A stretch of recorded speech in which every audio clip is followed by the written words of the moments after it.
ಇವಾಗ ಸಂಡೇ ಅಲ್ವಾ, ಅದಕ್ಕೆ ಅಮ್ಮ ಮನೆಗೆ ಬಂದಿದ್ದೀನಿ. ಬೋರ್ ಆಗ್ತಿತ್ತು ಮನೆಯಲ್ಲಿ, ಡೈಲಿ ವರ್ಕು ಮತ್ತು ರಿಟರ್ನ್ ಮನೆ ಕೆಲಸ ಬೋರ್. ಅದಕ್ಕೆ ಇವಾಗ ಸಂಡೇ ಅಮ್ಮ ಮನೆ ಬಂದೆ. ಹೇಗಿದ್ದೀರ ಎಲ್ಲ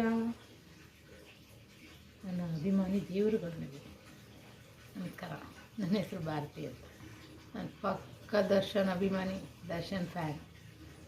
ನಮ್ಮ ಬಾಸ್ ಅವರು ಅವಾಗ ಈಚೆ ಬರ್ತಾರೆ ಅಂತ ಕಾಯ್ತಾಯಿದ್ದೀನಿ. Waiting for. Please follow me. Darshan ಅಂದರೆ ಎಲ್ರಿಗೂ ಇಷ್ಟ ಅಂತ ನನಗೆ ಗೊತ್ತು. ಯಾರು ಅವ್ರನ್ನ ಇಷ್ಟಪಡದೇ ಇರೋರಿದ್ದಾರೆ? ಅವರ ಹೈಟು, ವೆಯ್ಟು, ಅವ್ರ ಪರ್ಸ್ನಾಲಿಟಿ, ಅದರಲ್ಲೂ ಅವ್ರ ಮನಸ್ಸು ಎಷ್ಟು ಚೆಂದ ಅಲ್ಲ. ಅವರಂಥ ಹೀರೋನ ಪಡೆಯೋಕ್ಕೆ ನಾವೆಲ್ಲ ತುಂಬ ಪುಣ್ಯ ಮಾಡಿದ್ದೀವಿ ಅನಿಸುತ್ತೆ. ತುಂಬ ಇಷ್ಟ. I love Darshan. ಜೀವ ಇರೋವರೆಗೂ ನಾನು ದರ್ಶನ್ ಫ್ಯಾನ್. ದರ್ಶನೇ ನನಗೆ ಎಲ್ಲ ಹೀರೋಗಳಿಗಿಂತ ಅವರೇ